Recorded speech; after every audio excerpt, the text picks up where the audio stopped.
Thank you so much for joining today. If it's your first time, thank you.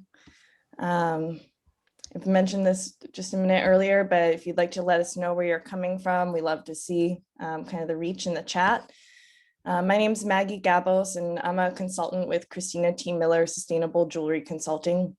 And we provide strategy, guidance, and education on responsible sourcing and sustainability for the jewelry industry. If you'd like to find out more about us, we can copy the link to our website in the chat. So the living room happens once a month, usually on a Friday, and it is an informal meetup, informal virtual hangout to support community and connection on issues related to responsible sourcing in jewelry. We cover a different topic every month. Sometimes we revisit topics after a while, and we like to just keep these conversations going. So we love to have conversations that are going to be meaningful for you. So we're always open to feedback and suggestions. So we'll share a link to a form if you'd like to, at any point in the future, give us some feedback or let us know if there's a particular topic you'd like to see us discuss. So thank you for showing up for this conversation today. Thank you as well to those who contributed through our pay what you want option. It helps us be able to do these sessions, and so thanks for making that possible. Just a few housekeeping rules. This session is being recorded. It will be, the recording will be in the public realm, and so with this is an open discussion. We welcome you to speak up, ask questions, put them in the chat, but just keep in mind that they'll be publicly available. And we do also ask that when you aren't speaking, please stay muted so we can hear the speakers. If you are private messaging with anyone, please keep it kind. And if you have a question or comment that you'd like to share, you can put it in the chat or let one of us know. And so today we're going to be talking about diamonds, and I'm really excited about this conversation here. We have some amazing guests that I will introduce, and then we'll turn it over to Christina. So first we have Simiso Mlevu, who is a project and communications officer for the Center of Natural Resource Governance. And Simiso represents the Kimberley Process Civil Society Coalition on the Technical Experts Team, a subcommittee of the Working Group of Diamond Experts. Hans Marquette is a researcher at the International Peace Information Service, IPIS, focusing on the link between natural resources and conflict, development, and human rights. We also have Jared Holstein, who's the owner of Diamondeo, a San Francisco-based diamond, colored gemstone, and estate jewelry wholesale business focused on post-consumer recycled diamonds and colored stones, historical cuts, and known source gems. So thank you all to our guests who could join us today. It's going to be a great discussion, and I'll turn it over to Christina to give us a little background on diamonds and the Kimberley Process Civil Society Coalition. Thank you. Hello, welcome everyone. As Maggie said, it's great to have you. So we're kicking this off with a little bit of history before we can get to the present, because it's in part the history that informs where we are now and why we're at a point in time where it's really important to revisit diamonds. And today we're going to be talking about natural mined diamonds. We're going to save the conversation for lab-grown diamonds to another day. It requires its own conversation and its own framing, even though I know it's of interest to a lot of you. So know that we'll get to that, sooner or later with the living room session topic. So the organization that's with us today is the Kimberley Process Civil Society Coalition. In the US, we don't use civil society organizations even as a regular term, but essentially these are organizations that are not governmental, right? And they're for the most part not-for-profit organizations, many engaged in research from academic kind of perspective or on-the-ground field work. And the coalition, and Hans will explain more, but it's primarily organizations that are on the ground working with communities that are impacted by diamonds impacted by other mineral extraction programs. So the Kimberley process is in the name of the organization, and many of you have heard the term. You've experienced KP certificates. You've heard the name, the Kimberley process. But I don't know that everyone is aware of it, because it was established for many of you that are working in the industry today. It was established before you came into being fully participating as a business in this space. So there was, many of us know there was a period of time between the early 1990s and 2000 where wars happening, in particular in Sierra Leone, led to the deaths of thousands of people, the displacement of hundreds of thousands of people. And this isn't necessarily something that we've reckoned with wholly as an industry, but as a result, there grew from it an action, and the action was the Kimberley process. The Kimberley process became this arrangement, and there's a gentleman participating, Brad Brooks Rubin, not to put you on the spot, who was an active participant kind of in the development of the process and maintaining the process. So the process being ways that governments that trade diamonds and have diamonds in their system can communicate with each other, meet specific laws and regulations in order to ensure, and this is a very limited definition that we want you to all listen to and really pay attention to, was to certify rough diamonds, not cut or polished, as conflict-free. And the definition of a conflict diamond was rough diamonds, which are used by rebel movements to finance their military activities, including attempts to undermine or overthrow legitimate governments. It's an important definition when you're talking about rebel forces that are trying to overthrow or control legitimately elected governments. But when you think of the word conflict, many other, I'm assuming, many other ideas come to mind. So if you feel like you would want to list in the chat, you could add some things that you think might come to, things that come to mind when you hear the word conflict, because we're curious to see whether or not this definition matches what you expect from your diamonds.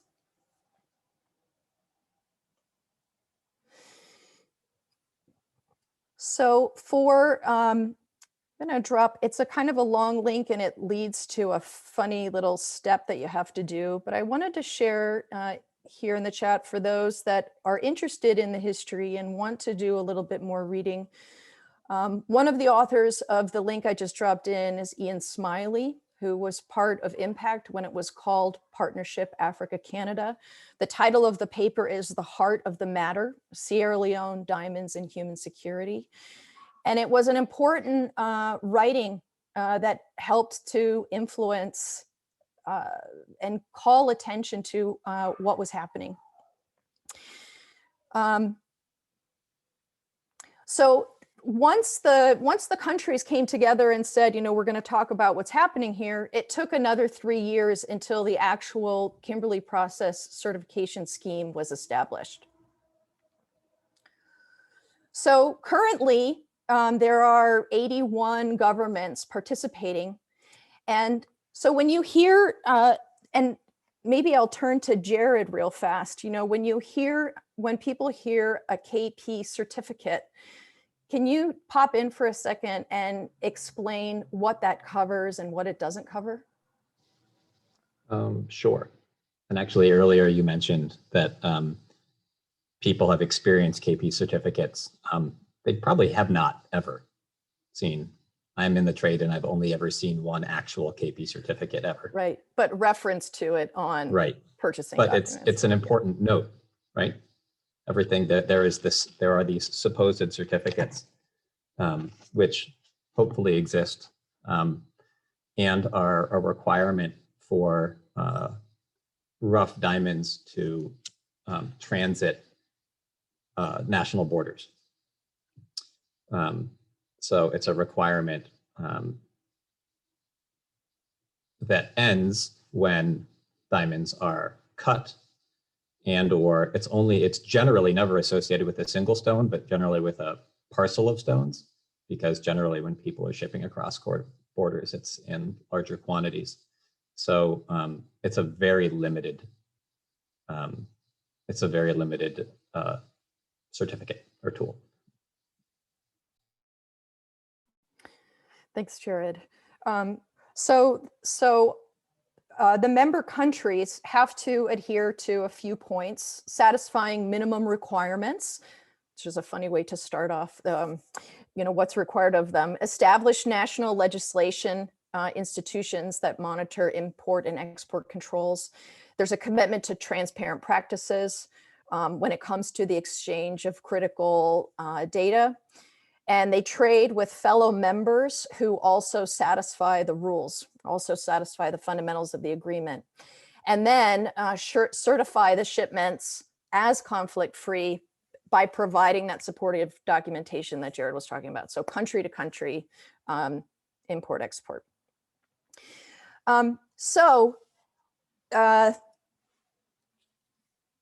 What I'm going to do now is kind of hand this next part of the conversation with some questions for Hans Marquette and for Simiso, to explain a little bit more specifically the role that civil society organizations play in the Kimberley process, and why the coalition is starting to reach out directly to the jewelry industry and diamond industry now.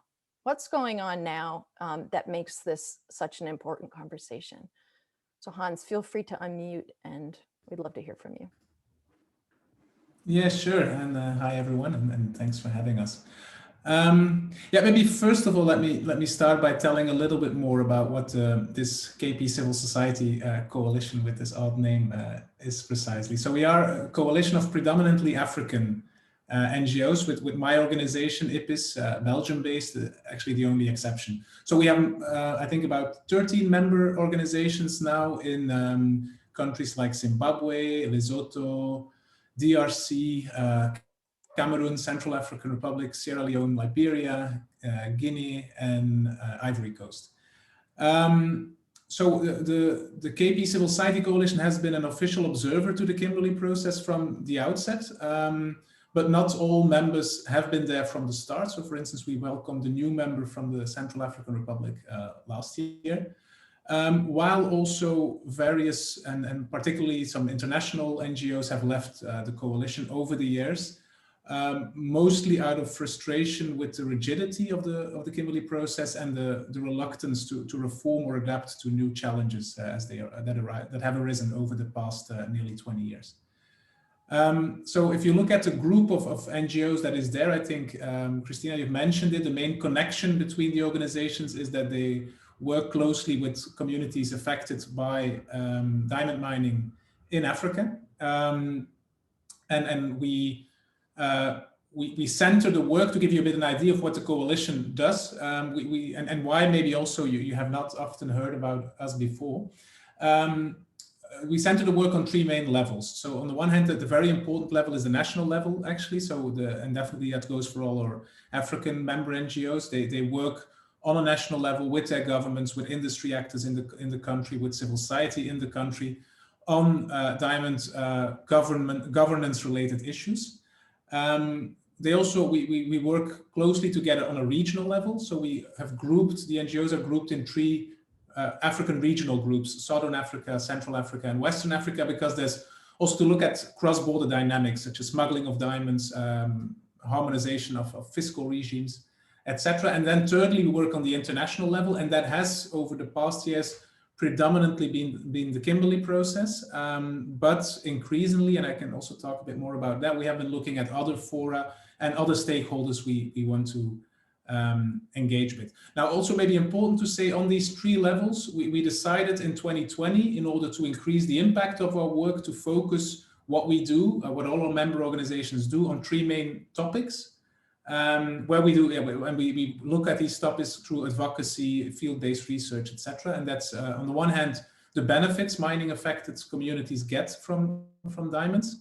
It's about issues of land rights, which are often a challenge around definitely big extractive operations, and issues related to violence and human rights. So we try to work around all these three themes on all three levels through the different activities that we do. In the Kimberley process itself, we're present in all plenary meetings. We participate in working groups, mainly as a watchdog. So it means we can express our views, we can express concerns, but decision-making in the KP rests ultimately with member states. Yeah, we have no capacity to influence that other than expressing our views.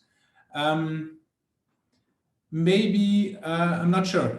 There's a few things I can add, of course, as well about where we see the failings of the KP, and maybe I can talk about that later.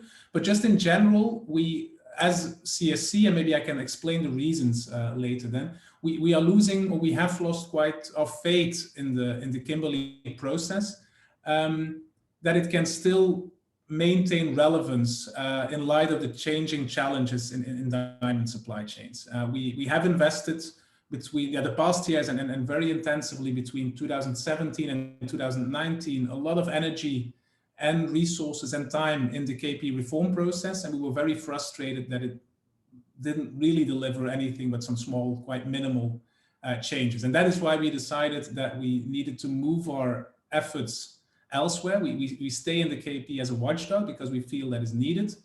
But also we want to try and look at other levels and other places, see where there's room to generate change, action in areas that the KP is unable to address. And that is, as you mentioned it, other human rights concerns that do not fall under the KP's quite narrow definition of conflict, which is why we also increasingly reach out to jewelers and then to retailers and industry to see where the momentum is and how we can generate change. We have done that with a video that you might have seen that we launched in the beginning of the year.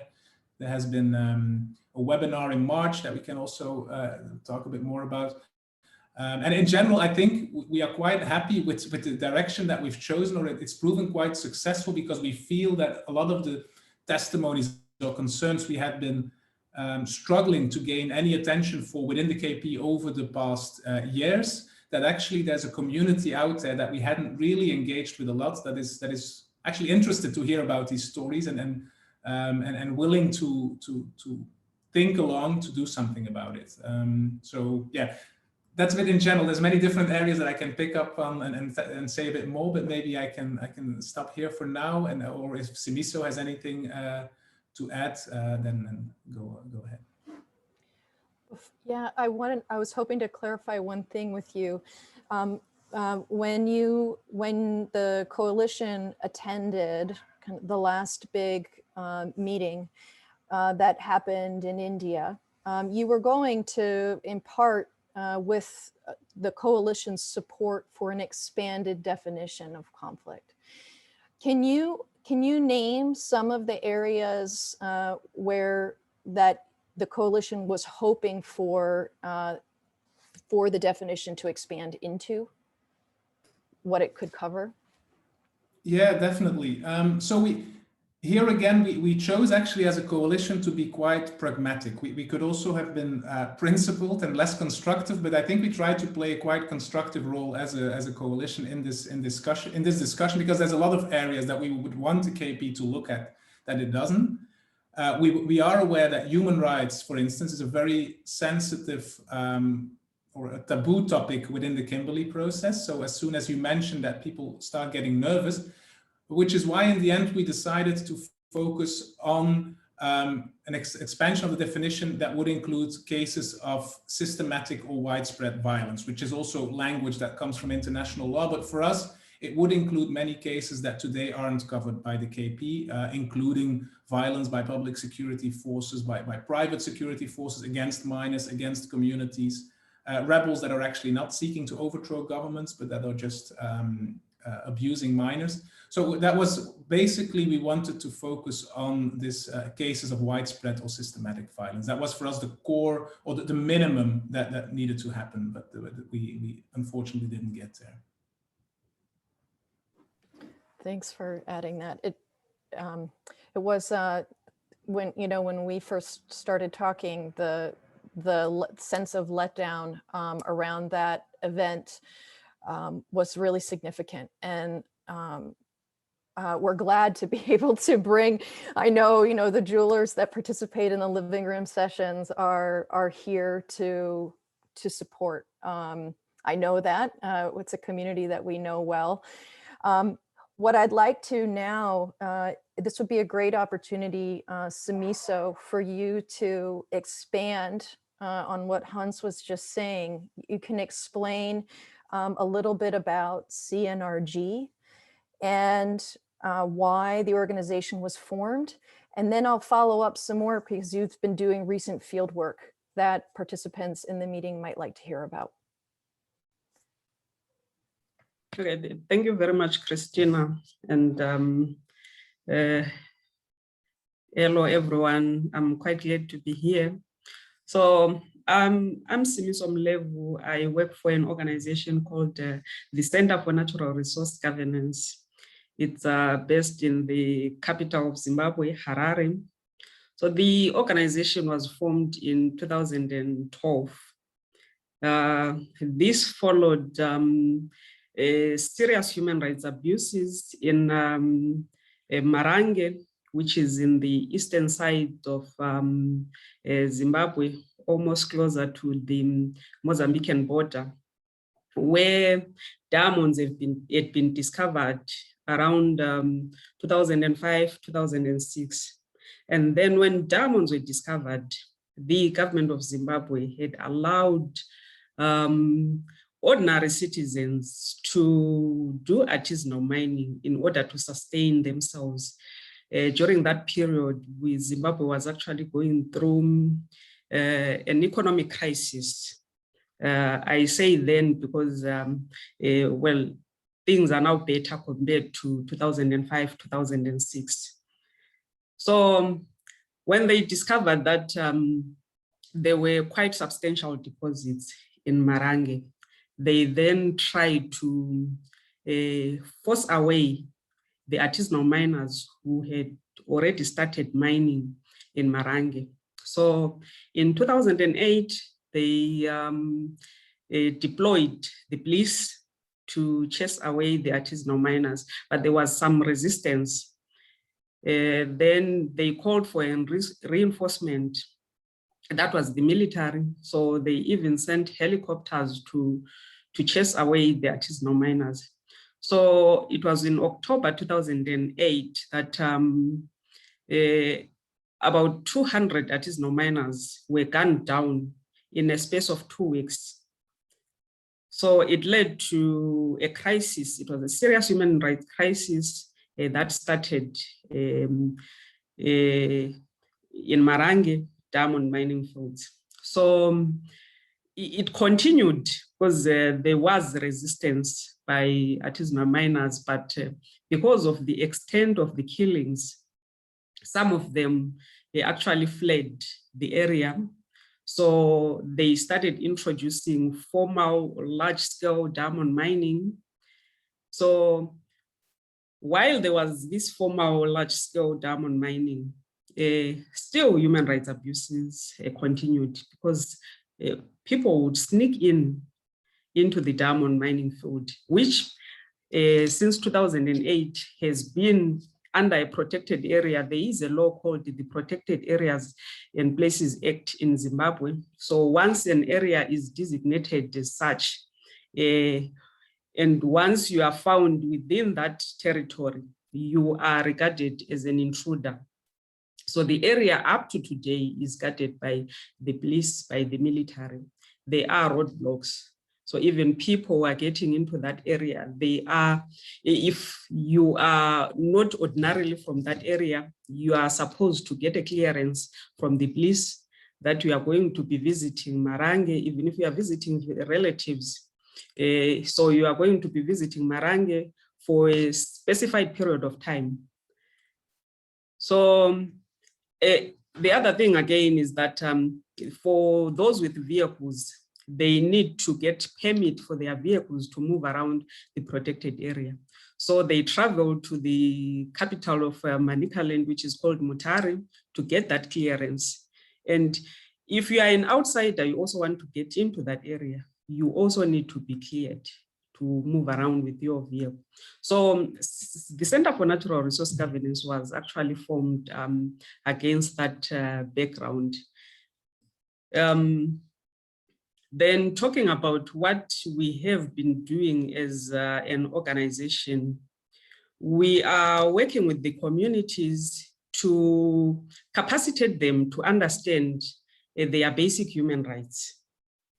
There were low levels of literacy when it comes to understanding human rights, or even the Constitution of Zimbabwe, because it actually guarantees, it has got a Bill of Rights and it guarantees people their human rights.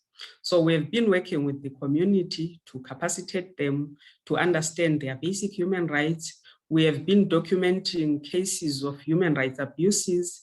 We have been monitoring what is happening in the area.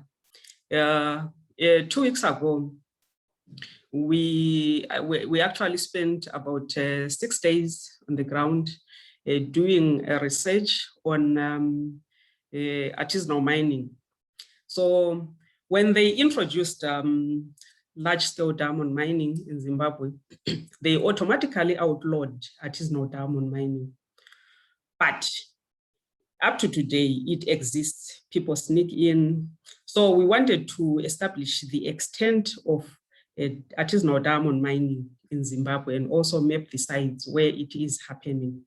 So we managed to get into the area despite the dangers or the risk associated with being in that area. We discovered that it still exists, and it's actually some sort of organized crime, because it's happening with the full knowledge of the military and police officers, and even the seniors who are actually entrusted with the responsibility to protect, if I may say in quotes, the diamonds. So the artisanal miners will be doing their artisanal mining, and then whenever they sell whatever they find or they discover, the military, the police on the ground, they get their shares. So the reason why we also wanted to do this research was that we had had reports that the artisanal miners continue to be beaten by dogs. What happens is that there are occasional raids on the sites that are being done by the private security guards that are contracted by the company. The company is called the Zimbabwe Consolidated Diamond Mining Company. So during these occasional raids, these security guards would set dogs on people, these artisanal miners. So they continue to be injured. We continue to get reports that per week, 1 or 2 people have been injured. So we wanted to really establish or come up with a body of knowledge that will inform our advocacy as an organization to say there is no point in outlawing artisanal mining in Zimbabwe, yet it still exists and it's benefiting the few. So the existence of artisanal mining in Zimbabwe brings us to the questions that where is the diamond going? So it's definitely getting into the market chain. It is doing so untraced, right? So we want to start advocating for the government of Zimbabwe to adopt or implement the Washington Declaration of 2012, where the Kimberley process called for the recognition and development of artisanal and small-scale mining through formalization initiatives, so that they can be better traceability, and also the sector can be regulated. Because at the end of the day, once these diamonds get into the market, they end up at the jewelers, and it ends up producing the jewelry that the consumers then start buying.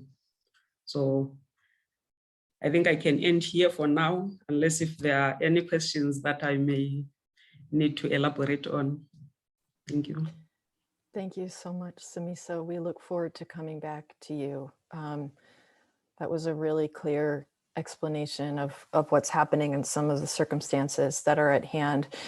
You know, just so like something can sink in for a second, in that paper that I shared, where Ian Smiley was one of the authors, it was in the link kind of further up the chat if you all want to look for it. One of the pieces of information that he included in there was this line that basically in 1998, we'll shift to Sierra Leone for a minute, while the war in Sierra Leone was still going on, the international diamond industry, so quote, the international diamond industry produced an estimated 115 million carats of rough diamonds with a market value of 6.7 billion US dollars. So at the end of the diamond chain, that's in our world, right? This was converted into 67.1 million pieces of jewelry worth close to $50 billion.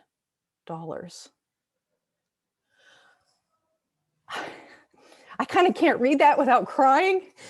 Kind of understanding the significance and the implications of all of that. So that was Sierra Leone. We're hearing the stories from Zimbabwe right now, from Simiso, and many of the organizations within that make up the civil society coalition are facing similar stories. The situation is not the same as it was then, but those diamonds are in circulation in the marketplace. So Brad Brooks Rubin has offered to come on for a minute. This is really a pleasant and unexpected surprise for us. I'm really grateful that you showed up for the thing. So Brad Brooks Rubin was working for the State Department kind of at the time, and now works for the Sentry. And so Brad, when you come on, if you could just first introduce yourself and the role that you're in now. And, you know, what we're trying to understand a little bit is that, you know, really this conflict-free concept that has been wholly rolled into and accepted by the jewelry industry is not necessarily, you know, we know now it is not what it claims to be. So if you could share a little bit about, you know, with the Zimbabwe story in particular, what was the overarching governmental structure of the KP trying to achieve around that? Sure. First of all, thank you for giving me a minute. And sorry, as you can tell, this is in my car in our Zoom world where schedules change on a dime. So I have a patient son who is used to hearing me ramble on about the KP and diamonds. So yeah, I mean, you know, I was the US representative at the working level of the Kimberley process from 2009 till the middle of 2013, and spent much of that time wrestling with the crisis that Simiso laid out, and got to participate in two of the two Kimberley process review missions that were sent to Zimbabwe to investigate. And really the issue is the crux of what you've been talking about so far, which is that a number of NGOs and a number of governments, including ours, felt very strongly that the situation that Simiso described with the military coming into an area, even if there was an understandable justification, there were 30-some thousand miners who descended on the Marange area, many of them from around the continent. You know, an illegal boom town was set up essentially in Mozambique across the border. Mozambique is not a Kimberley process member, or wasn't at the time. And, you know, order needed to be restored. There was a legitimate objective there. The way it was restored was very problematic, to say the least. But for a number of governments, the issue was the one that you laid out, which is that the 30,000 miners who had descended on Marange to dig diamonds, this was at the nadir of Zimbabwe's political and economic crisis at the time. Many of them were just trying to make some money to get something to eat. Others were trying to exploit the issue. None of them were trying to overthrow the government in Harare. So these were not conflict diamonds. Many of us thought that this was still an issue that needed to be addressed, and that the term blood diamond, that most consumers and most in the industry are not asking for the nuances of how blood came to be on a diamond. They are asking, is there blood on this diamond, period, and expecting that the Kimberley process should deal with it. We spent years trying to wrestle with that problem, and the eventual solution was sort of the classic kind of Al Capone in the US would be our reference, right? We ended up being able to approach it from a systemic kind of minimum requirements issue, which was we adopted a finding that the chaos that was described in that area and that was found to be existing in that area meant that there was not a clear supply chain through which diamonds were moving and could then ultimately get a certificate issued by the government. That is, because the government didn't have control and diamonds were being smuggled out, therefore Zimbabwe was not complying with the requirements to have a system that controlled its diamonds, right? The finding wasn't there are human rights violations. The finding wasn't artisanal miners are being abused. The finding wasn't the military has taken over this area. The finding was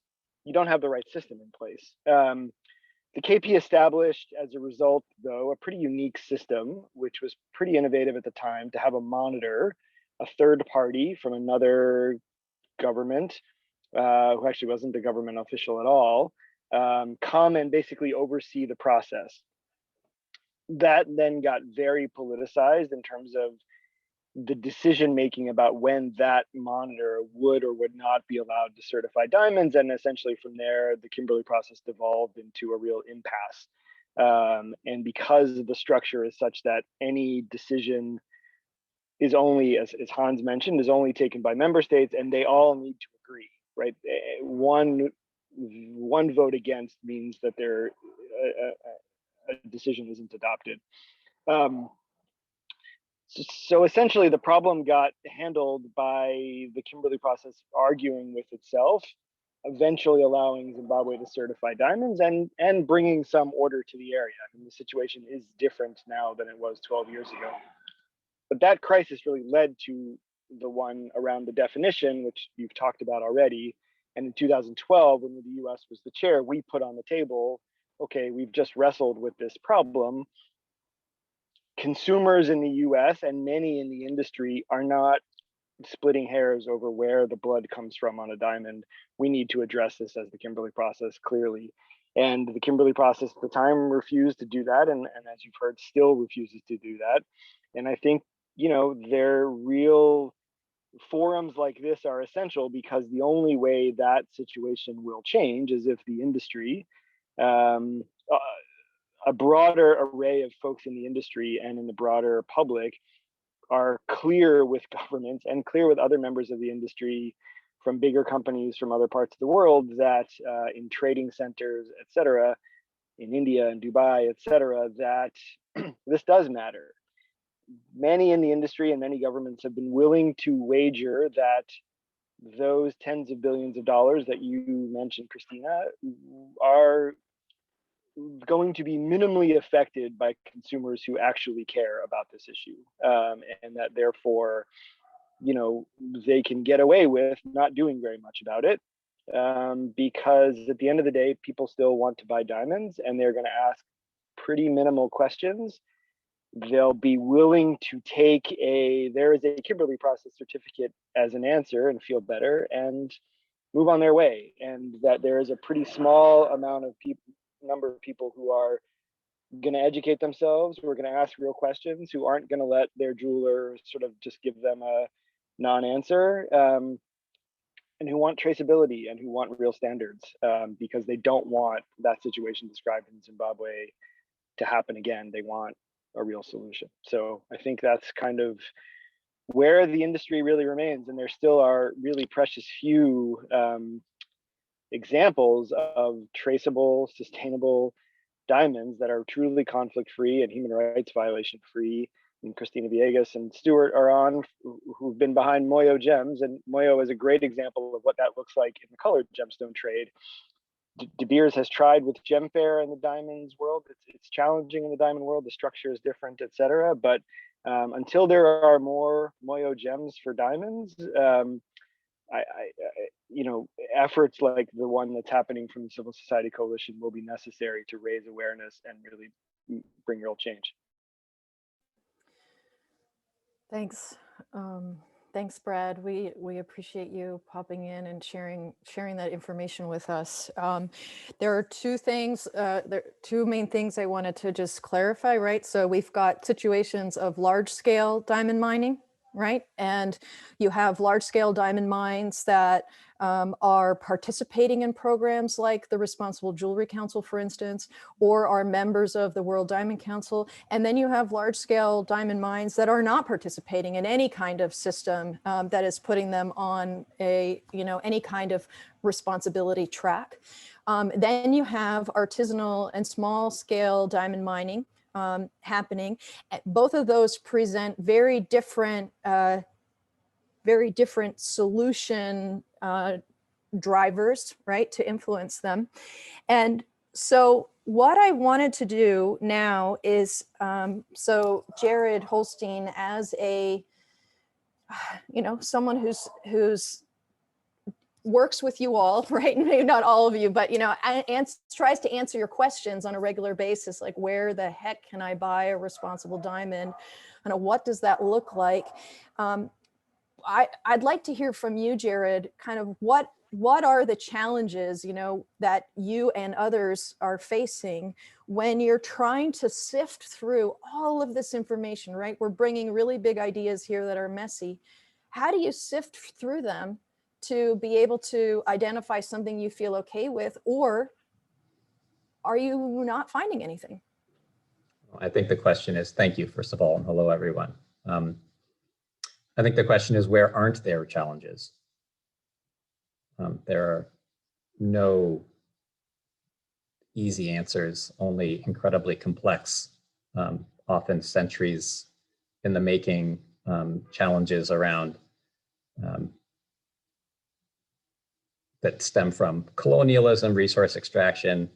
And this is like, the jewelry world is really like the last pretty, I mean, I think other people might say batteries or the components in batteries, but opaque consumer goods vertical in terms of the supply chain. And diamonds are like, I mean, people say, what's the most ethical diamond? I saw someone popped in there, Canadian or Australian diamonds, and Brad Brooks Rubin responded. And there's a professor at the University of Buffalo, Trina Hamilton, who's doing really interesting research into why we might consider Canadian diamonds more ethical than another producer nation, particularly a nation in which what might rely more heavily on that income for public good. I think it's a really interesting question. So the short answer is, it's all super complicated. And I think, to go back to one of your original questions, and the title of this talk was, you know, should we abandon conflict-free claims? I think yes. I mean, everyone has a different, everyone's moral compass is pointed in a slightly different direction, but I would only feel comfortable saying that newly mined diamonds are Kimberley compliant, particularly as the conflict-free definition is so narrow as to be pretty meaningless. And the result of that, of course, is that it has turned jewelers into liars and to lead consumers into believing something that isn't true. Are all diamonds bad? No. Do diamonds do good? Yes. But how can you know? How can you really know? There's such a dearth of information. This is a massive data desert. Even production numbers come either from, you know, multinationals operating in the global south. So there might be scarce governmental information. So all the information is coming from companies themselves.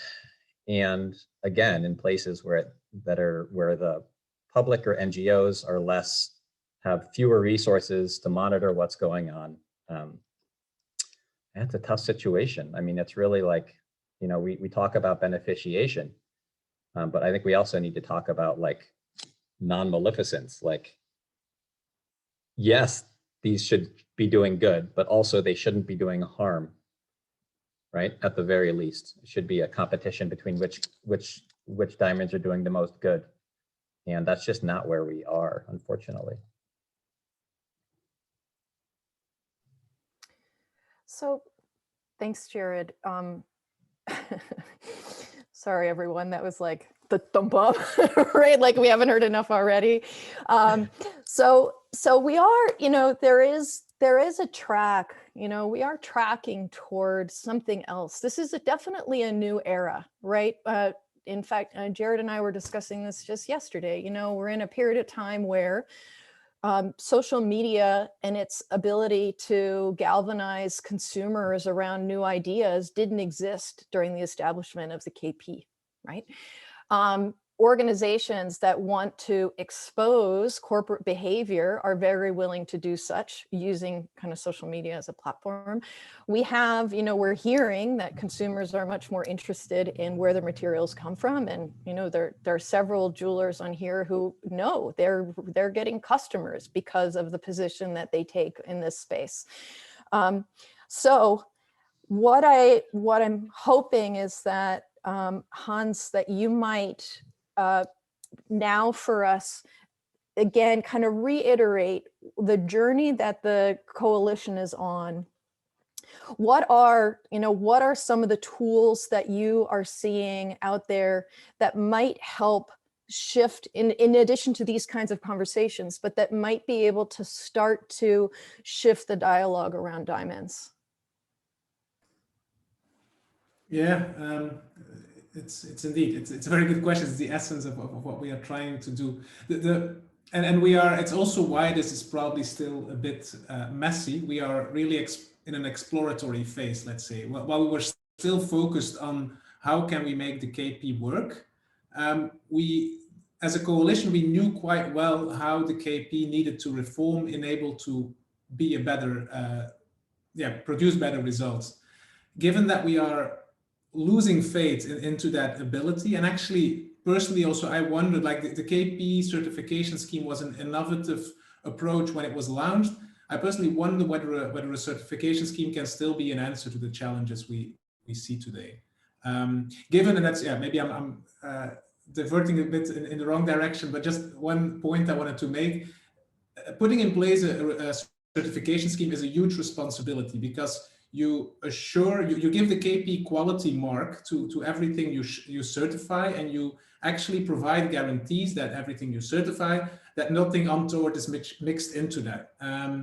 And that requires quite close monitoring. And we see indeed people have set up small scale closed pipeline systems already there. It's not easy, but doing that sector wide, it's nearly impossible, and you have to provide a guarantee that certification means something, but in practice it is very hard to do that. And the problem with the KP is that it does that in a very hands-off manner. So it says, well, it's up to the participating states to determine how they monitor the diamond trade, and there's a bit of a peer review system to overlook that, but it's not really very rigid, and it's based on recommendations that are often not followed up on.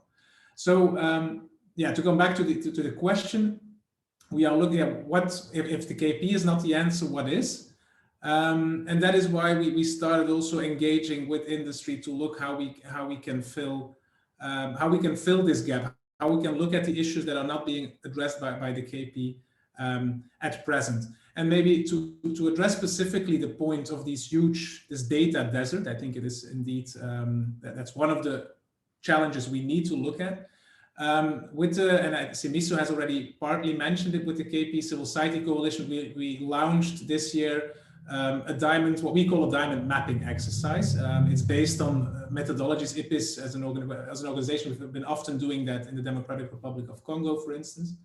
But where we want to map the impact of both artisanal and large-scale mining to better understand, because indeed, who really knows? There's a lot of claims about diamonds doing good, doing bad, but who really knows how these communities living in these often very remote places, how they feel the impact of diamond mining? that's a big unanswered question today. So we want to start answering that. It's a pilot, it's quite small scale, but what actually has happened now, I think all our organizations of the coalition are back from the field. So they have all been going out to artisanal mining sites, to communities around industrial sites, to survey the impact of mining operations.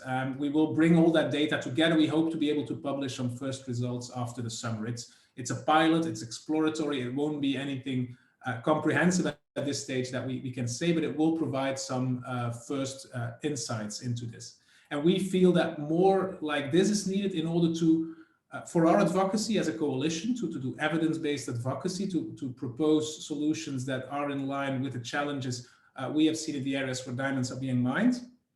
But also on the other hand, we've seen that this helps to detect really specific incidents, problems that were not known before. So for instance, to give an example, the approach of looking at communities around industrial mining is based on a project IPIS developed 2 years ago in Tanzania, where we, for instance, surveyed the communities around the Williamson diamond mine in Tanzania. Around that period, actually not much was known about that mine, but by talking to these communities, we stumbled actually upon grave human rights violations. This was about the private security firm of that mine assaulting villagers, shooting villagers. There were accounts of deaths. We were quite shocked because we didn't know this information. We followed up with the mine. There wasn't really a response, and those reports then got picked up by organizations like RAID and the law firm Lide, who are currently working with these victims to seek redress. So that was because we were lucky to have some funds to do research in that area that we stumbled upon it. Given that there's really limited monitoring today, I think it's not, we can assume that quite some of these similar instances are fully under the radar today. So I think that's one of the areas where we, in any case, would like to work on. There's many needs, but I think as a coalition, because we are the organizations are there so closely with these mining affected communities, that is where we feel we can play a role of significance. Thanks, Hans. We're soon going to go into some of the questions in the chat and also some solutions, but you know, there a couple things. There are stories, you know, they're often the ability of the government to govern, you know, to have effective governance is a topic that comes up, and unfortunately it's sometimes used as an excuse to not take other actions. Like sometimes it's used by the industry as an excuse not to engage, and it's hard to say that out loud, but it really is used to the advantage to just kind of keep things as they are. The other piece is that accountability is really difficult in this area. Holding companies and governments accountable is really difficult. And we have, you know, so earlier I was mentioning, you know, we have mines, large scale mines, you know, where sort of the security forces example that Hans was just sharing, that are participating or not participating in these improvement schemes like Responsible Jewelry Council or WDC. And then even within RJC and WDC, sometimes when these real egregious actions occur, these violations occur, it's very difficult to get the trade organizations to acknowledge publicly the role that a member company or a supplier, you know, whose diamonds are still coming into the system, and maybe a manufacturer or a retailer might end up inevitably having those materials in their supply chain, that's not addressed. And so in the list of issues that we're looking at with all of this, yes, it ranges from absolutely the most important, are people okay? And then it's like, where within the system that we have right now around diamonds is the system perpetuating, you know, the things that we would like to see changed? And this is where then we kind of move into the place of, what is it that civil society organizations, impacted communities, artisanal miners really want from our activity? You know, how can the desire of this community for different kinds of diamonds serve the desires of the people that are most impacted? Maggie, do you want to pop in and bring some of those specific questions to Samiso or? Sure. I think it was on maybe the KP webinar previous session, Christina kind of highlighted in these conversations about fair trade. Who's deciding what fair trade is? Are we listening to the people who are mining these gems, mining these diamonds, who are impacted by the trade of these materials? Because those are the voices that really matter in these conversations. And so if we really want justice in the diamond trade, we need to be listening to what miners and diamond mining communities are asking for. So we got a question in the chat box from Nico. Thank you for all of your questions. But I wanted to start with this one, asking what are the small mining communities actually asking for that they would like to see part of the change? What kind of future would we like to see for artisanal diamond mining communities? What do the communities want and need? So I think maybe Samiso, would you like to speak to this? Yes, and thank you very much, Maggie, and thank you, Miko, for the question. So the communities want positive development. The communities want to be free from harassment. The communities want the mining companies to stick to their corporate social responsibility. Moreover, they also want the government to allow them to also extract diamonds in a legal manner. They do not want or they do not enjoy playing hide and seek with the private security guards, who are in turn causing physical harm or injuries on them. So if you engage the communities, they will tell you, we want better roads, we want access to clean water, we want textbooks in our schools, and we want permission to undertake artisanal mining and trade lawfully or legally. Now, the reason why they want or they are advocating for the formalization of small scale and artisanal mining is that whenever they pick up diamonds in their communities or wherever they are doing artisanal mining, there are these informal buyers who visit their sites, and they can offer any price. Once they discover that this particular artisanal miner has got a diamond, they offer any price. It can be low, it can be high. And once you decide to say, no, I don't want this price, I'll wait for the highest bidder, those informal buyers can easily set the bliss on you. So sometimes these artisanal miners actually lose out whatever they would have toiled for. Mind you, you can actually go for a month without even getting anything, any gemstone. So once you get that gemstone, then you decide, no, this price is just too low for this piece of diamond. Then someone decides, no, I want it by hook or crook.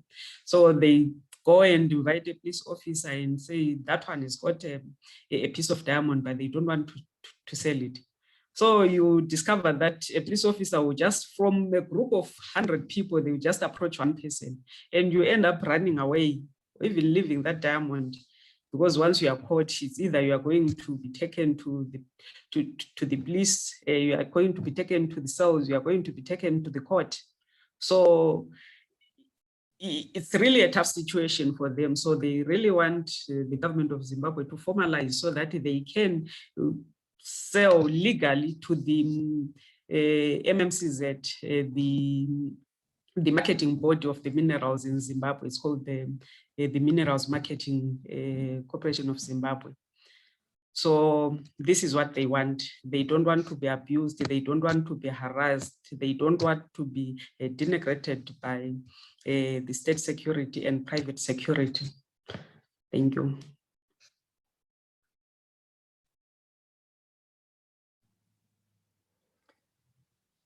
Simiso, thank you so much. I was just wondering, Hans, is there anything you wanted to add to that? Because as the coalition refines its voice in all of this, is there anything else that you would add to the list of things that communities are asking for? Yes, yeah, I think every country is different, of course, and you see different challenges. And in a country like Zimbabwe, for artisanal miners, the challenges are so huge, and it's about abuse and violence. In other cases, the artisanal mining can be legal or is more allowed, and there you see different kinds of challenges. Also, with regard to mining companies, not all mining companies are abusive. Of course, there's many people who, in our webinar in March in Sierra Leone, they gave good examples of companies that are really appreciated, that are well embedded in the community. And I think, yeah, so one big challenge that we see also through the research that all our member organizations have done is the redistribution of benefits from diamond mining. That's both a government and an industry responsibility, but we see actually communities living in these areas benefit very little. It's, on the one hand, it's a form of these natural resources are their natural endowments, so it's a form of right distribution. It's also a form of compensation in the case of industrial mining, because all of a sudden these communities get this huge industrial giant in their backyard that gives quite some nuisance, with trucks passing by, causing a lot of dust. And this changes really livelihoods. And so it's important to look at appropriate compensation for that. For instance, when we've done this research in Tanzania, that wasn't only on diamond mining, it was both on diamond and gold, industrial diamond and gold mines. We've seen that most companies, and there were really good examples there, but they mostly address these challenges through kind of charity initiatives. So then they go and build a school, or they support, they buy school desks. But what was really missing there was genuine engagement with these communities, really informing them about the operations, knowing what they could expect about enlarging these operations or scaling them down, making sure they were involved, trying to find ways also to generate employment for these communities. That's not always easy because it requires specific skills, but as a whole, they often remained isolated entities that were really difficult to engage with. And in many mines, for instance, that showed this a bit, the community engagement office was quite hard to reach behind a large wall where you don't easily dare to pass by. So it's for these communities, it's not, they feel a bit alienated by this industrial giants in their backyard. So I think these issues, genuine engagement, redistribution of benefits, are issues we see across the coalition's membership as key challenges that need to be addressed. And to pop back in, just listening to Simiso, what the diamond mining communities are asking for is protection from violence, which is a basic inherent human right. And it's heartbreaking that that's the place that this trade is in, rather than what Hans is talking about in terms of economic development and benefit in that way. That's where, I'd like the conversation to be. But on this note, one of the barriers that's a part of this whole equation that Simiso noted as well is corruption. And to be honest, a lot of the time when I'm talking about these issues with people in the jewelry community, I'm met with, oh, well, I can't change a government's corruption, especially from so far away. Who am I to tackle that? So I guess I just want to put that out there, because I think that not having a place to go from that question prevents us from continuing to advance on this work.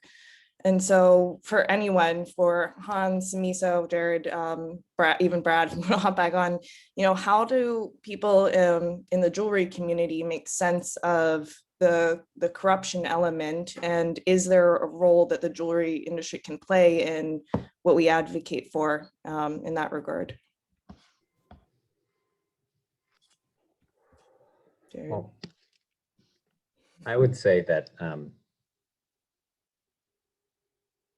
many of these countries are post-colonial, right? So we helped create these situations, and we can't place the onus of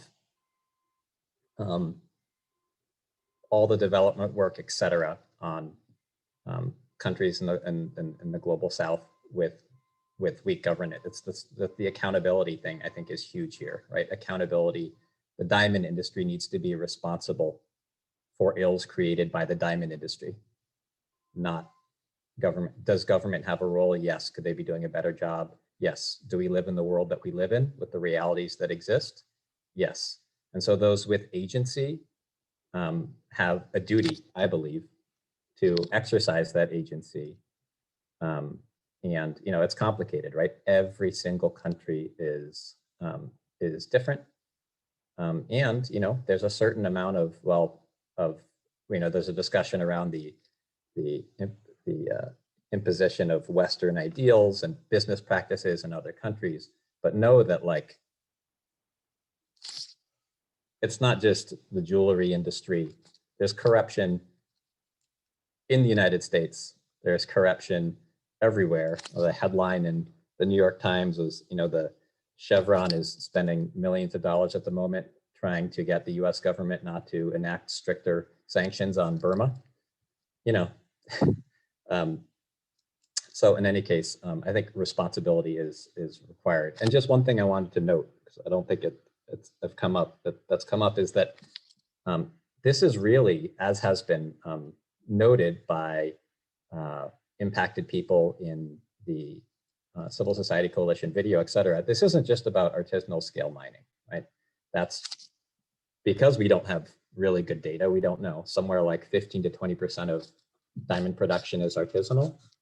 And that's maybe 1.5 million diggers and the 7 million people who rely on them, et cetera.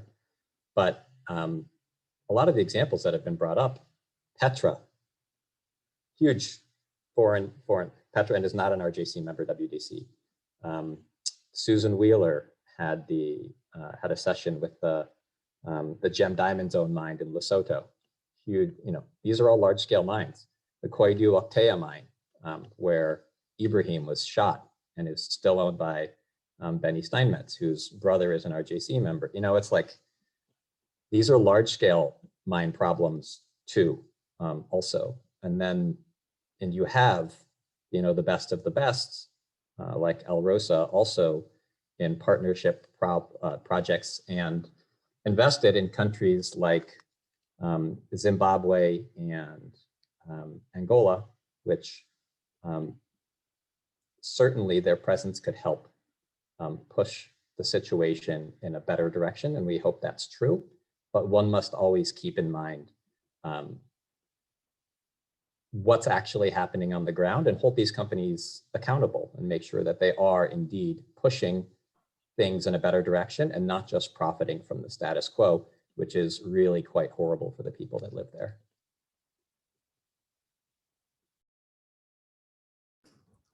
Maybe if I can complement, I also wanted to link this to because I think many of you as jewelers, how does this link to the assurances you want to offer to customers who buy diamonds? I think in my view, but it's also as a researcher, of course, but it would be quite reassuring if these challenges that we've addressed, if they would be exposed. And if as a jeweler, you could say, well, we know that these are the challenges in the sector, and the industry as a whole is doing something about them.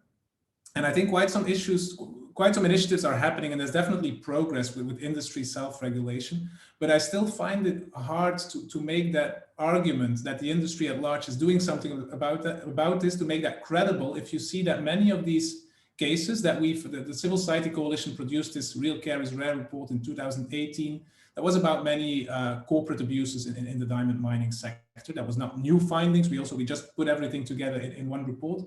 And actually still 3 years later, nothing really happens with that and no one in industry talks about it. So I find that challenging because how then are you as an industry as a whole doing something about it? I think that what is really needed is accepting these problems, identifying them, exposing them, and looking for ways to do something about them. And there are big industry associations that can hold these bad actors, because it's not about a problem. This is not a dirty industry as a whole, of course. It's just it's bad actors that need to be held to account, that need to be exposed, and something needs to be done about it. And I think that is at present missing, and that I think is a difficulty in assuring consumers, rather than being able to say, like, every individual stone we can guarantee that this is 100% conflict free. I think it would be more important to just say that, to be able to show that the industry is moving in the good direction.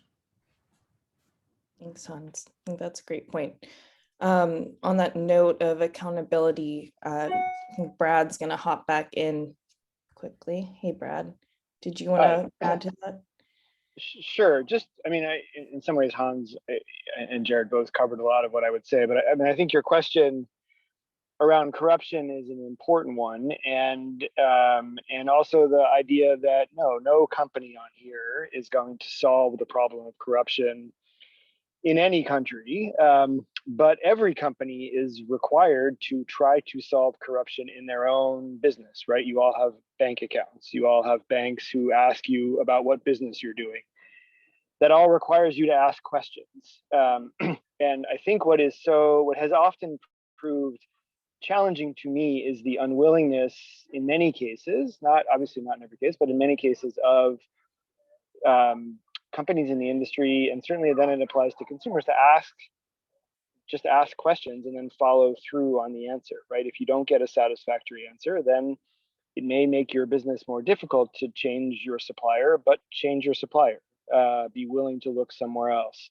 And it is those kinds of incremental steps and questions that make a difference. And Brandy is on and has noted in the chat about RJC, and RJC is an important industry body that does a lot of good work in setting standards and has a really broad membership. Being a part of RJC is a good step, and implementing all of the standards and ensuring that you're following through and asking questions is what matters. And Hans's last point about accountability is really a key one. We in civil society are often desperate to see the industry actually police itself in a meaningful way and call out bad actors and be willing to say that this company is, we haven't really talked about the Central African Republic. This is the only example of actual conflict diamonds. They have been conflict diamonds now for 8 years. The KP has done a really crappy job of stopping its actual only, we've talked a lot about the need to expand beyond conflict diamonds. There's one example of actual conflict diamonds, and the KP isn't stopping those either. And neither, frankly, are lots of industry actors along the way when they get to trading centers. And so I think that, and so we need the industry to sort of implement the right standards, and whether that's RJC or IRMA or other initiatives, participate in fair trade, support GemFair, et cetera. At the end of the day, all of it comes down to asking questions and being willing to take real decisions about your supply chain and your suppliers, and show that you're willing to change practices. And when you see bad action, calling it out. The whole Congress passed a law at the end of last year around beneficial ownership, and every country is now wrestling with these questions about beneficial ownership. Who really owns these companies that are involved? And no company on here is going to really figure out all of those answers. Government does have a role, and even developing world governments have real roles in implementing anti-money laundering and anti-corruption standards, and they should all be held to account. But everybody along the way has those decisions to take and those opportunities to do things well in your own supply chain and call out the bad actors that you see, not just sort of look the other way. Thanks, Brad. So now we want to turn to Sumiso. It looks like you are unmuted. Did you want to add to that?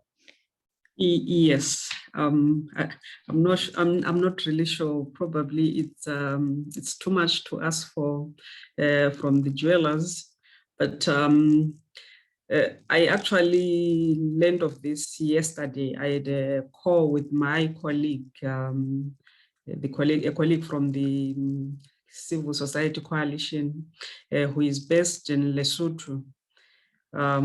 So he was telling me that he was in an interview yesterday for about 3 hours with a consultant who was sent by a Belgian-based jeweler to do an assessment of the situation on the ground in Lesotho.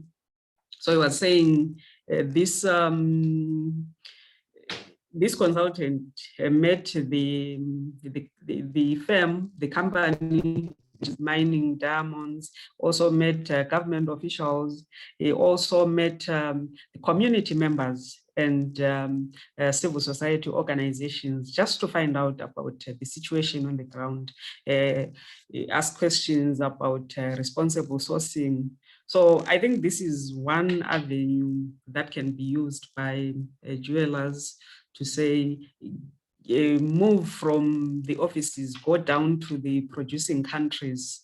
If you know you are getting diamonds from Zimbabwe, just go down to the communities where diamonds are mined, or at least engage a consultant so that they can do an independent assessment. Because as things stand, you are getting updates from the civil society, you are getting updates from the mining companies, you are getting information from the government. All these will be giving you a contradicting information, right? So it will be important to say, also engage independent consultants who can give you a neutral position about what is happening on the ground. Then that way you can then make informed decision about where can you source, how can you source, from who.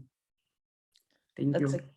Thank you. That's a great great segue into this question that keeps coming up in the chat, which we always have, but what can we do? And this anecdote of having an auditor come and assess things is one option for people. It's something we could even do as an ethical community. It might be a little something to figure out with some time, but I want to turn to this question of what we can do, because I know that a lot of us here are ready to act in some way. Christina, do you want to start this off? I can do. Yeah, I'm happy to. One of the, so there are, how do we use our voices? 1, how do we use our purchasing power? 2, how do we model the kind of behavior that we'd like to see? 3 are kind of 3 main ways that you can start to structure the way that you respond to these things.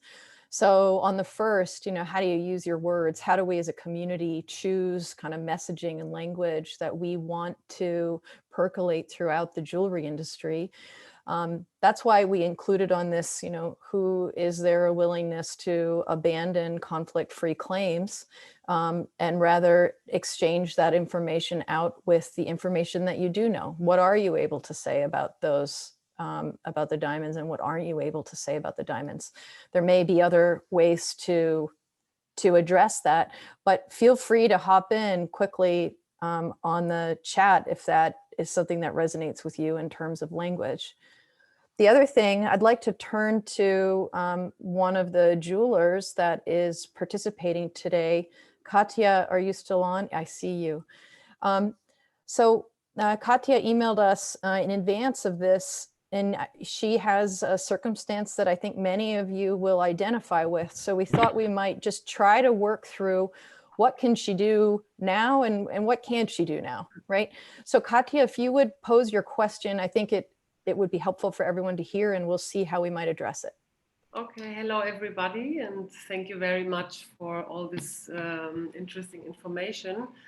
I already posted my question in the chat. Actually, I'm confused because now there are popping up so many companies selling ethical diamonds, and I don't know which one has the ethics I want. So what can I do as a jeweler? Where can I buy the diamonds? How can I tell which company has the ethics which are important to me? Because now there are companies, because the Kimberland process is not enough, so they add the responsible jewelry concept standards. So is this enough? That's, of course, I think it's not enough, but still they're getting so big, these companies, with their concept of selling ethical diamonds. So my question, I bought so far from the Inspira diamonds in Australia, but still I'm interested. Where can I buy?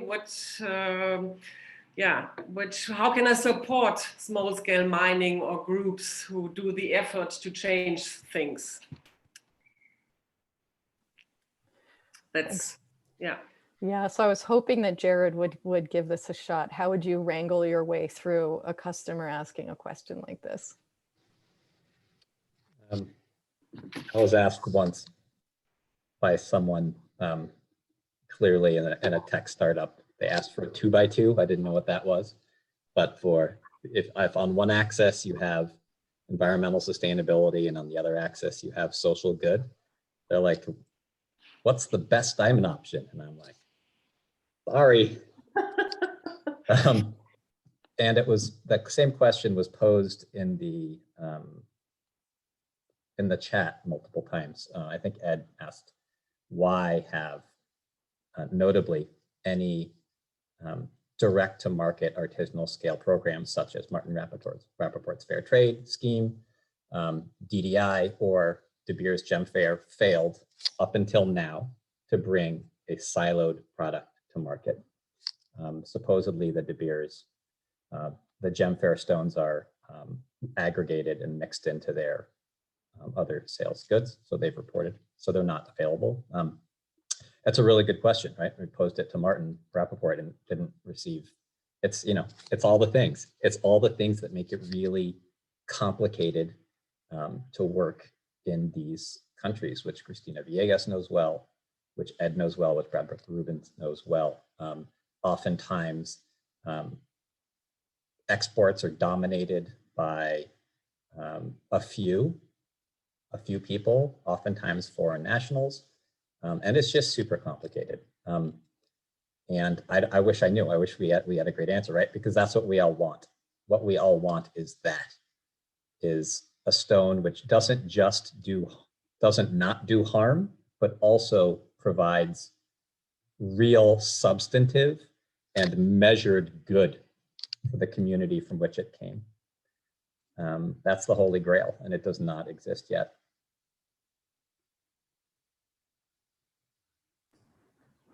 If I can jump in just briefly, just to acknowledge maybe, or something to look at. Some of you might know it, but there is also in Belgium, there was this initiative called My Fair Diamond. It was quite small scale, but it took quite some investment and quite some years, but they brought a collection of responsibly sourced, a jewelry collection with diamonds that were responsibly sourced from, if I remember well, Sierra Leone on the market.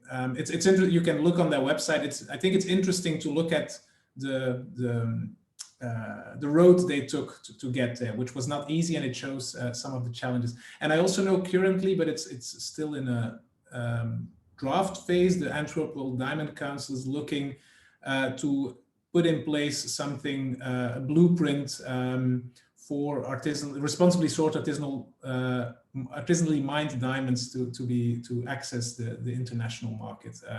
They were looking at Guinea initially. I'm not sure where they would implement it, but they're also thinking about it. So some ideas are circulating. It remains to be seen where these will be headed, but apparently it is indeed really quite challenging to put something like this into place. And if I could just add one more thing to Katya's question about there's big companies with big claims, and claim is an important word, right? Anything other than associated with when you're buying a diamond, other than the fact that it's a diamond, which is testable, right? It has a certain Mohs hardness, a specific gravity. It could be synthetic, it could be natural, could have been mined in any country, it could be a XXX, it could be an M color, an E color. Everything else is a claim, right? You have to do your own due diligence, because there's also a big divide here between what's legal and what's right. And your definition of what's right may not align with the minimum legal requirements in a given country. So I would encourage everyone, regardless of what certification is attached to the company or the product, do their own due diligence. In fact, we've seen, there's been a certain amount of backsliding, certainly, that's happened with the KP process. I've heard anecdotes from people in the jewelry space talking about how companies that have received larger company certification are then no longer able to provide specific product information around like recycled claims and stuff. So so certification is a good thing overall, but that doesn't mean that you don't have to do your own due diligence, or that companies aren't still required to provide you that information when you ask.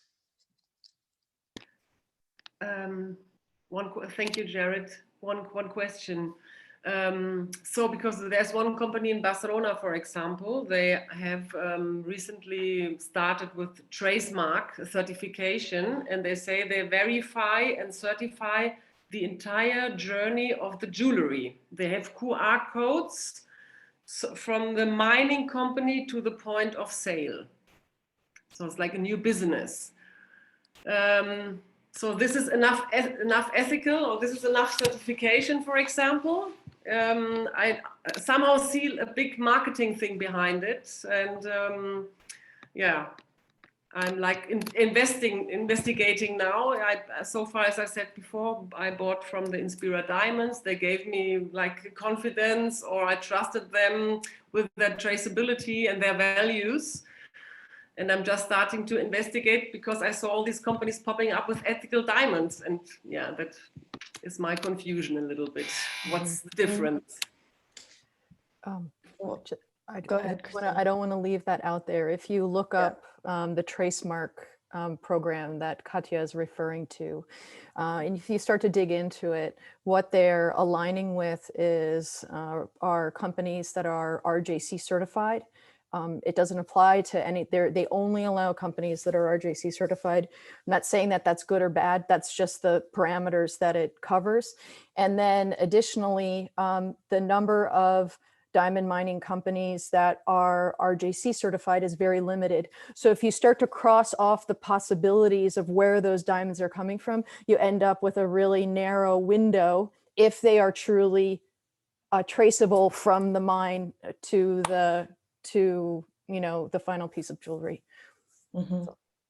No, that's good. Yeah, based off what Katja was just saying, we often have to have these therapy moments with the jewelry community, especially with small and independent designers, because you guys care and you're working really hard to do it right, and there are just realistic limitations to the industry in terms of what's possible right now, and there aren't perfect solutions, and so that's not to say it's not a cop-out to say, oh, this is all okay, just keep doing what you're doing, but it's about being transparent about what you know and what you don't know, and about what these initiatives do and don't do. And so I just want to note that we're getting towards the end of our session here. We're actually a little bit over our time, but Cristina Viegas has been sharing some great insight throughout the session in the chat, and I want to give Cristina a few moments to share with us on video, and then we'll probably close out the session for the day. So go ahead, Cristina. Yeah, 2 points. We do a lot of traceability in Eastern Congo, and Hans is very familiar with this work. We spend about 10% of our time on the actual traceability part, and 90% on the due diligence part, making sure that we understand the trade routes, the people involved, the financiers, So traceability, just because it's a barcode doesn't mean anything. It will tell you, you know, it might have come from this one place in Zimbabwe. It doesn't tell you anything about the conditions there. It just tells you that geopoint. So don't be fooled by the fancy blockchain or the fancy QR codes, because that is the first step and tells you one small piece of information. The other thing I just want to kind of piggyback on something that Jared commented on is there's a question like from Katya was, my mine is LSM, large scale mine, as RJC. What else can I do to make sure that it's ethical? I think the answer is there is that you know a lot at that point, and if you want to make absolutely sure that lasts like 20%, you Google that mine. So Petra plus Botswana, or you know, Anglo-American in Brazil, that kind of thing, and just like scandal. You can put like scandal at the end, or like problems, or community relations, or you can ask Hans, who will volunteer, or Samiso, what they know. And is that mine dodgy or is it pretty good? So that way, you know, if that last 20%, you know, yes, it's RJC certified, but are they really okay? That's kind of, that's like one of the remaining things you can do. Brad might have more ideas on that topic, but I wanted just to give that extra step you can do. Can I just, as on the therapy thing, say, it is unfair that you as independent designers have to deal with this shit.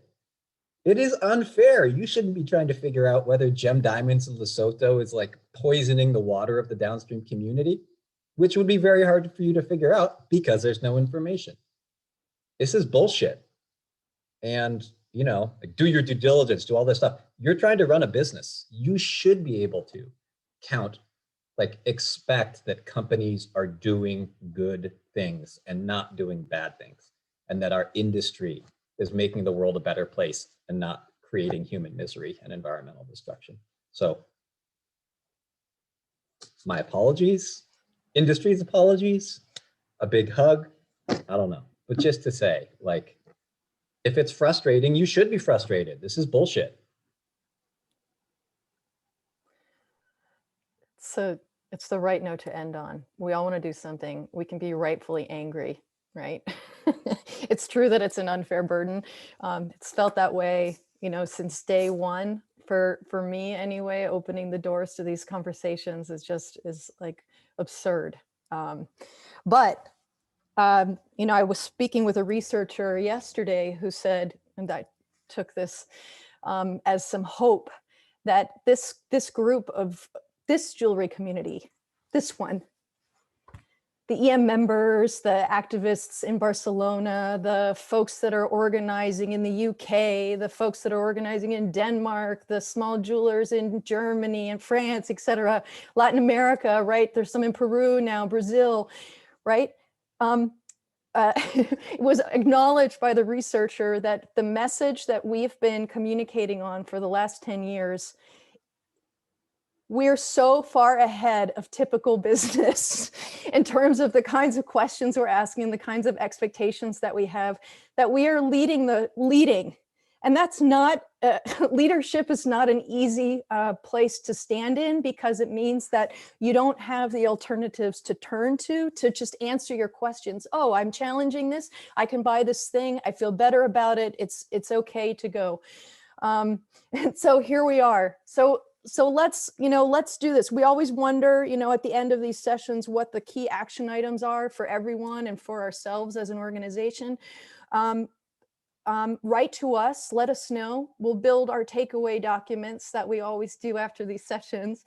But I also wanted to say thank you so much to Samiso, who's coming here from across the world late at night, her time after a week in the field. We are incredibly grateful for bringing the stories directly. And